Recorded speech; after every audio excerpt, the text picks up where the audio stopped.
अहिल्या की अंदर की माँ जाग जाती थी। गुस्से में वह आलोक को बुरा भला बोल देती थी। आलोक तब भी शांति से सब कुछ सुनता था। अहिल्या बोली, अब मुझे ही कुछ करना होगा, इंदु के पापा तो कुछ नहीं करेंगे। कल उम्र ज्यादा बढ़ गई तो शादी के बाजार में कोई शिक्षा को नहीं पूछेगा। रहा सवाल गहनों का, एक भी छोटा बड़ा गहना बनाकर नहीं रखा। सोना सस्ता हो जाने पर बहुत बार बोलती थी बनाकर रखो, लेकिन इसके पिता ने तो मेरी एक ना सुनी। सेविंग भी नहीं है, हमेशा उसके शिक्षा पर खर्चा करते थे। क्या बोलते थे, हमेशा शिक्षा एक अनमोल गहना है और इसकी कीमत बाजार में बढ़ती रहेगी, कभी सस्ता नहीं होगा। और रहा सवाल सोने के गहनों का, तो वह जब शादी होगी तब देखेंगे। मेरा नाम इंदु है, तुम्हारा जमाना गया, अब अपनी आंखें खोलो और अपने सामने दुनिया को देखो।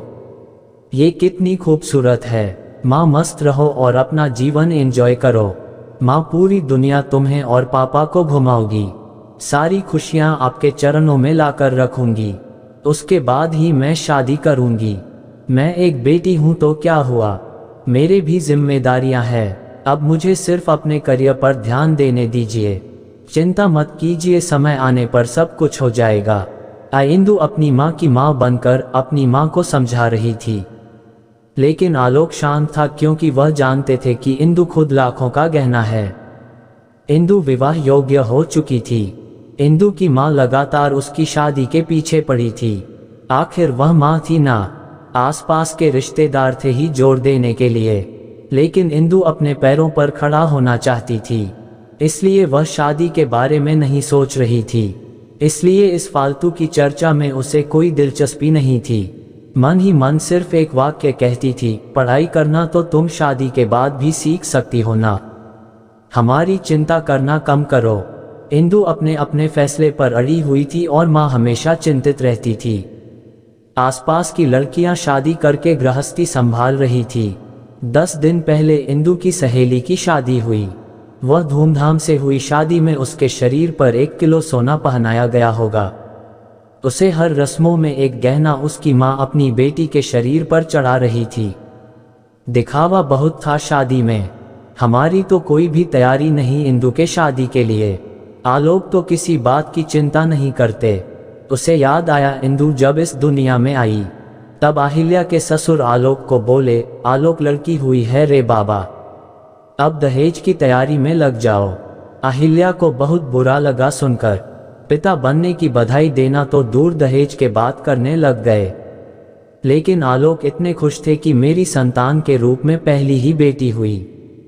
वह उसका लाड प्यार करने में मगन रहता था। वह उत्सुकता से नई नई चीजें इंदु के लिए ले आता। मूल रूप से इंदु बहुत बुद्धिमान और तेज तर्रार थी। वह उत्सुकता से नई नई चीजें सीखने के लिए इच्छुक थी। इंदु धीरे धीरे अच्छे संस्कारों में बढ़ती जा रही थी। शिक्षा के क्षेत्र में वह हमेशा अव्वल रही। इंदु ने मेरिट को कभी नहीं छोड़ा। शोकेस विभिन्न योग्यता प्रमाण पत्र और ट्रॉफियों से भरा हुआ था। आलोक बोलता था, बस इंदु का सपना साकार करना है, इसलिए फिर उसकी शादी के लिए बचत वगैरह वह करता नहीं था। आलोक अहिल्या को कहता था कि उसकी शानदार सफलता ही उसका सबसे कीमती गहना है। सब कुछ अच्छा होगा, चिंता मत करो। पर अहिल्या की एक ही रट लगाती, थोड़े पैसे बचाने चाहिए, लड़की की शादी करनी है तो फिर 4 गहने तो देने पड़ेंगे इंदु को। गले में से डिप्लोमा सर्टिफिकेट और ट्रॉफी ही लेकर खड़ी रहेगी मंडप में। ये अहिल्या, शांत शांत, अपना ब्लड प्रेशर मत बढ़ाओ, मैं हूं ना, फिर शांत हो जाओ।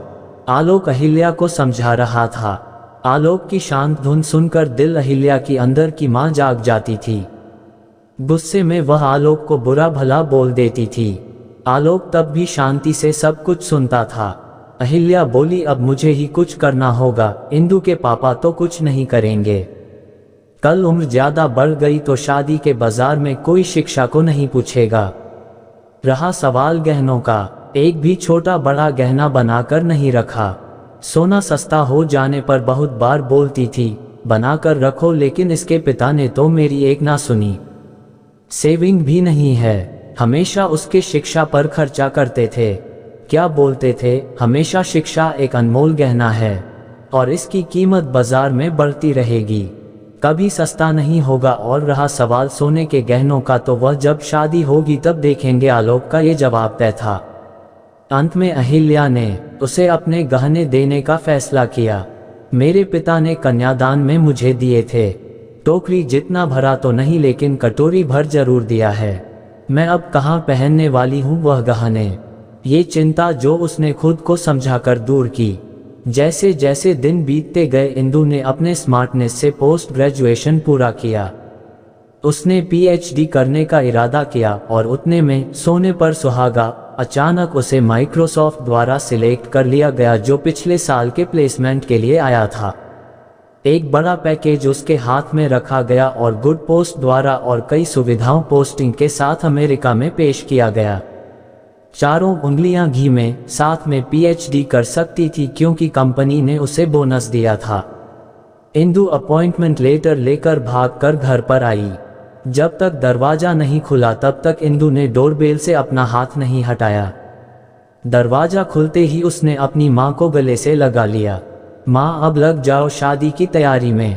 पापा आप बस मदद करना, हाँ यूएस जाना होगा ना मुझे। और अपॉइंटमेंट लेटर इंदु ने पापा के हाथ में रख दिया।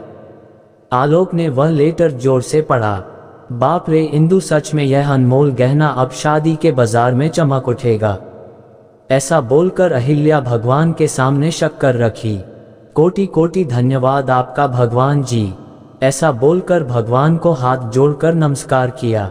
अब ये बड़ा गहना और अन्य छोटे बड़े सर्टिफिकेट के आभूषण नव्या के व्यक्तित्व पर अवश्य ही अच्छे लगेंगे। अहिल्या, फिर बताओ सोना लेने कब जाना है? आलोक ने उसे टोंट मारा।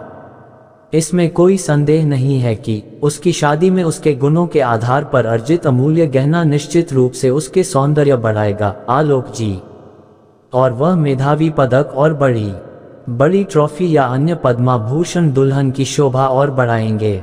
ये हीरा हमारे मानस के जीवन में बिल्कुल फिट बैठता है, चलेगा ना आपको? दरवाजे पर शर्मा फैमिली खड़ी थी। अच्छा रिश्ता इंदु के लिए चल कर आया था। उनका मानस भी एक अनमोल रत्न था, सुंदर, सफल, प्रसिद्ध। अगर एक असली मोती को अपनी असली गुणवत्ता और तेज बनाए रखना है तो संदूक में बंद रहकर समुद्र के तल में चुप कर रहना पड़ता है, तभी मोती की कीमत बढ़ती है। आया क्या समझ में आलोक जी?